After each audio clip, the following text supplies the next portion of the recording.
hidup nyaman itu boleh-boleh saja, asalkan si empunya badan bisa mempertanggungjawabkannya, ya.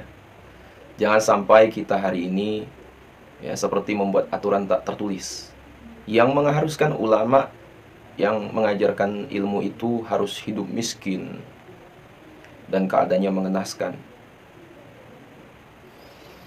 Akhirnya ya anak-anak kita pun enggan bercita-cita menjadi ulama, ya kan?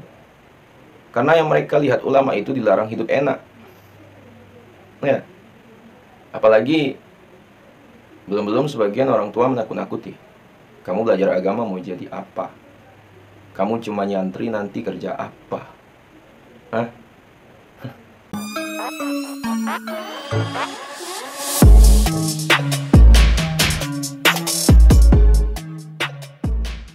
Bismillahirrahmanirrahim. Alhamdulillahi ala ni'matil iman wal islam, wa nusalli wa nusallimu ala khairil anam sayyidina Muhammad wa alihi washabihi ajma'in. Amma ba'du. Imam Malik bin Anas dikenal sebagai sosok ulama yang sangat menjaga penampilan dan punya gaya hidup berkelas. Ya. Imam Malik bin Anas rahimahullah adalah ulama besar yang high class, yang berbeda dari kebanyakan ulama. Ya. Beliau dikenal sebagai sosok yang menjaga penampilan dan punya gaya hidup berkelas. Ya. Karakter dan penampilannya itu menandakan beliau berasal dari keluarga Arab terhormat dan berstatus sosial tinggi. Ya, leluhurnya berasal dari Yaman dan hijrah ke Madinah. Ya. Kakeknya Abu Amir itu adalah salah satu anggota keluarga pertama yang memeluk Islam pada tahun 2 Hijriah. Ya. Nah, sahabatku semua, rahmati Allah. Imam Malik bernama lengkap Abu Abdullah Malik bin Anas, ya, bin Malik bin Abi Amir bin Amr bin Haris bin Ghaiman bin Qutail bin Amr bin Haris al-Asbahi. Itu beliau lahir di Madinah pada tahun 712 Masehi dan wafat 796 Masehi. Ya, keilmuannya sangat masyhur dalam dunia Islam. Ya, dan memiliki banyak pengikut hingga saat ini. Ya. Ashabiku semua, mazhab Maliki yang didirikannya ya banyak diikuti umat muslim di Afrika Utara. Itu seperti Maroko, Libya, Tunisia, Aljazair, Sudan, ya, sebagian Mesir. Kemudian di Afrika Barat seperti Mali, Nigeria, Chad, dan lainnya. Bahkan hingga ke Eropa dan Andalusia, itu Spanyol, dan Sisilia di Italia. Ya, Maliki pernah menjadi mazhab resmi di Mekah, Madinah, Irak. Gitu. Nah, saya pikir semua ada 12 fakta Imam Malik, ya, sosok ulama high class dan berkelas papan atas. Ya, itu yang pertama. Beliau sangat menjaga penampilan. Ya. Jika ulama kebanyakannya ya berpenampilan sederhana kan, tidak demikian dengan Imam Malik. Ya. Itu beliau dikenal sebagai sosok yang sangat menjaga penampilan. Ya. Di antara nasihat beliau yang terkenal berkaitan dengan hal ini adalah, saya paling tidak suka ya dengan seseorang yang telah diberi nikmat oleh Allah, tapi nikmat itu seakan tidak nampak pada dirinya. Ya, dan ungkapan beliau ini sesuai dengan sabda Nabi Muhammad SAW, innallaha yuhibba ayyara athara ni'matihi ala abdihi. Sungguh Allah menyukai, ya, sungguh Allah menyukai melihat bekas nikmatnya pada diri hambanya. Ya, hadis riwayat Imam At-Tirmidzi. Sehingga Imam Malik itu selalu menjaga penampilan, mulai dari pakaian, kendaraan, perabot, ya, hingga karpet tempat menjamu tamu. Ya. Untuk pakaiannya sang imam dikenal tidak sembarangan. Baju yang beliau kenakan adalah pakaian-pakaian pilihan yang diimpor dari negeri Khurasan, ya, Mesir, dan lainnya, yang dikenal mewah dan harganya luar biasa, tapi semua. Ya. Konon itu untuk urusan karpet yang digelar di rumahnya juga adalah jenis karpet mahal. Ya, karpet ini akan digulung dan diganti karpet baru setelah menerima beberapa tamu. Itu Imam Malik. Yang kedua, menampakkan kemuliaan. Ya, sebagai pengemban ilmu, sikap sang imam ini tentu bukan tanpa maksud. Ya, bukan mengajari umat agar gemar kemewahan, apalagi bersikap mubazir. Bukan itu. Ya, namun Imam Malik menampakkan izzahnya yang tinggi serta status mulia sebagai pengemban ilmu. Ya. Sehingga tidak dipandang sebelah mata oleh pemilik harta dan penguasa. Ya. Karena penyakit dulu hingga hari ini, orang-orang berharta atau yang punya kuasa merasa bisa mengatur ulama dengan sesuatu yang mereka miliki dari dunia. Ya. Apalagi kalau ulama itu kelihatan rajin tebar proposal. Yang ketiga, disegani khalifah dan penguasa. Ya, memang demikianlah Imam Malik. Tidak sekadar berharta, ya, pejabat setingkat gubernur Makkah, bahkan khalifah sekalipun sangat segan kepada beliau. Ya. Itu diriwayatkan ketika Imam Syafi'i meminta surat rekomendasi kepada Amir Mekah untuk bisa belajar kepada Imam Malik. Ya, awalnya beliau menolak, ya, dengan mengatakan, sungguh engkau meminta aku menyuapi mulut singa, itu lebih aku sukai daripada memenuhi permintaanmu. Ya. Khalifah Harun ar-Rasyid itu pernah duduk bersandar di sebuah tiang masjid saat menyimak pengajian Imam Malik. Ya. Maka ia pun mendapat teguran darinya yang membuat pemimpin terbesar sepanjang sejarah dinasti Abbasiyah itu, ya, akhirnya membenahi cara duduknya. Dan yang keempat, pernah memuji Imam Syafi'i. Imam Malik pernah memuji muridnya. Ya. Imam Syafi'i, ya, dengan mengatakan, barang siapa yang ingin mendapatkan ilmu yang berharga, hendaklah dia belajar dengan Muhammad bin Idris, yaitu Imam Syafi'i. Ketika hal ini disampaikan kepada Imam Syafi'i, beliau berkata, bagaimana tidak? Sedangkan aku adalah muridnya. Tapi semua dimuliakan Allah, bahasa kita, muridnya saja begini, lalu bagaimana dengan gurunya? Ya kan? Imam Syafi'i juga pernah berkata, Imam Malik adalah hujjahnya Allah atas makhluknya setelah tabi'in. Dia guruku yang darinya aku mengambil ilmu.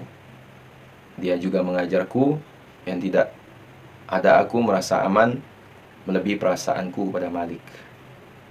Aku akan menjadikan dia hujjah antara diriku dengan Allah kelak. Ya. Nah, kelima, beliau tidak pernah menyia-nyiakan waktu. Ketika masih menimba ilmu, Imam Malik itu dikenal sangat rajin, asabi semua, dan tidak pernah menyia-nyiakan sedikit pun waktu. Ya. Diriwayatkan, beliau selalu membersamai gurunya, ya, dan terbiasa menemani ulama berjalan dari rumah mereka menuju masjid. Ya. Waktu seperti itu ia manfaatkan untuk bertanya kepada sang ulama. Ya. Ya, pada suatu hari, Imam Malik kecil itu berada di pintu Ibnu Harmaz. Ya, ini salah satu gurunya, untuk menunggunya keluar menuju masjid. Ya, Imam Ibnu Harmaz berkata kepada pembantunya, siapa itu yang di pintu?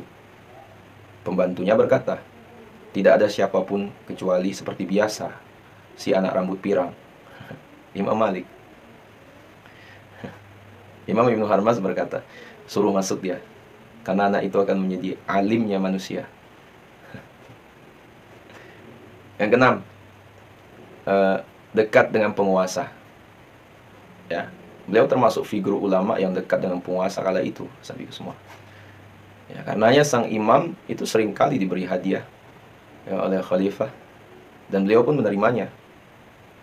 Namun meski demikian, Hal seperti itu tidaklah menyebabkan beliau menjadi seorang penjilat bagi penguasa, ya. Apalagi tukang stempel kepentingan pejabat, ya, untuk melanggengkan kekuasaan, ya. Karenanya ketika ada yang meminta fatwa tentang kebolehan membunuh para pemberontak, maka itu Imam Malik menjawab, boleh memerangi pemberontak jika khalifahnya seperti Umar bin Abdul Aziz, sang pemimpin yang adil. Kalau tidak, biarkan saja urusan mereka, karena Allah akan membalas orang zalim dengan orang zalim lainnya dan menghancurkan keduanya. Nah, yang ketujuh, ashabi semua, beliau pernah dipenjara, ya, karena bertentangan dengan penguasa Madinah. Tapi Imam Malik pernah terlibat, ya, konfrontasi dengan penguasa Madinah yang memaksa beliau untuk mencabut fatwa yang tidak disukai pemerintah, ya. Beliau menolak dan tak sejengkal pun mundur menghadapi tekanan kekuasaan, ya. Akibatnya beliau dijebloskan ke penjara, ya, dan divonis hukuman cambuk sekian puluh kali. Nah, yang kedelapan, beliau penulis kitab hadis populer, yaitu Al-Muwatta. Beliau adalah penulis kitab hadis yang sangat populer, ya, dan terbaik kala itu, yakni kitab Al-Muwatta, yang mana sepanjang zaman itu menjadi rujukan kaum muslimin, ya, bukan hanya dari kalangan mazhab Maliki, namun juga dari luar mazhab yang beliau dirikan. Ya, kitab hadis beliau dinamakan Al-Muwatta, yang artinya yang ditandatangani, ya. Karena setelah kitab itu selesai disusun, beliau meminta persetujuan dan koreksi dari sekian banyak ulama di zamannya, ya. Nah, sahabat semua, hal unik lainnya itu Imam Malik sempat dicibir ketika menulis kitab hadis, karena telah banyak Al-Muwatta lainnya yang bahkan dikatakan lebih lengkap. Namun beliau menjawab cibiran itu, ya, dengan ungkapannya yang terkenal, ya, maka nalillahi baqiya, yang tetap eksis adalah apa yang dilakukan karena Allah. Masya Allah. Yang kesembilan, ashabi semua, memiliki kedalaman ilmu hadis. Ya, Imam Malik bukan hanya dikenal sebagai salah satu bintangnya ulama fikih, ya, namun juga sangat dikenal dalam ilmu hadis. Bahkan dalam dunia hadis ada istilah tuh yang dikenal sebagai apa? Silsilatuz zahabiyah, itu rantai emas. Ya, ini jalur periwayatan tertinggi yang tak diragukan lagi kesahihannya. Ya, dalam mata rantainya salah satunya ada nama Imam Malik. Ya, ini dari Ibnu Umar, dari Nafi, dari Imam Malik. Nah, itu. Nah, yang ke-10, beliau digelari imamnya negeri hijrah. Ya, gelar Imam Malik adalah Imam Darul Hijrah, imamnya negeri hijrah. Ya, gelar ini diberikan kepada beliau karena memang tidak ada ulama yang ilmunya itu menandingi beliau, ya, di kota Madinah. Ya, sepanjang hayatnya Imam Malik itu tidak pernah keluar kota Madinah kecuali ketika sedang berhaji. Yang ke-11, selalu mandi dan sholat sebelum mengajarkan hadis.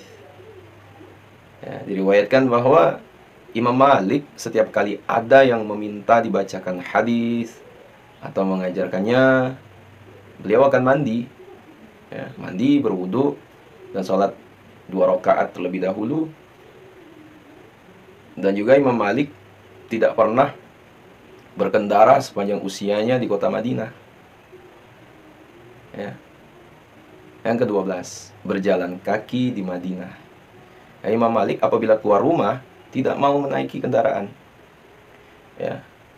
Di Madinah itu kan seperti unta atau kuda. Kemanapun beliau selalu jalan kaki. Saat ditanyakan sebabnya, Ya, beliau itu menjawab, aku tidak berkendara di Madinah karena ada jasad Nabi Shallallahu Alaihi Wasallam dimakamkan di dalamnya. Azabiku semua. Dari Imam Malik kita belajar bahwa hidup nyaman itu boleh-boleh saja, asalkan si empunya badan bisa mempertanggungjawabkannya. Ya. Jangan sampai kita hari ini ya seperti membuat aturan tak tertulis yang mengharuskan ulama yang mengajarkan ilmu itu harus hidup miskin dan keadaannya mengenaskan. Akhirnya ya anak-anak kita pun enggan bercita-cita menjadi ulama, ya kan? Karena yang mereka lihat ulama itu dilarang hidup enak. Ya, apalagi belum-belum sebagian orang tua menakut-nakuti. Kamu belajar agama mau jadi apa? Kamu cuma nyantri nanti kerja apa? Hah? Sampai ke semua. Demikian sosok Imam Malik yang unik. Ya semoga Allah Subhanahu wa taala melimpahkan taufiknya dan mengumpulkan beliau dengan kaum salihin. Sampai ke semua dimuliakan Allah Subhanahu wa taala. Kayaknya telah dapat sampaikan. Sekiranya video ini bermanfaat, jangan lupa share kepada orang kita cintai dan juga jangan lupa share ke akun media sosial kalian yang lainnya agar jauh lebih bermanfaat lagi. Wallahu a'lam. Assalamualaikum warahmatullahi wabarakatuh.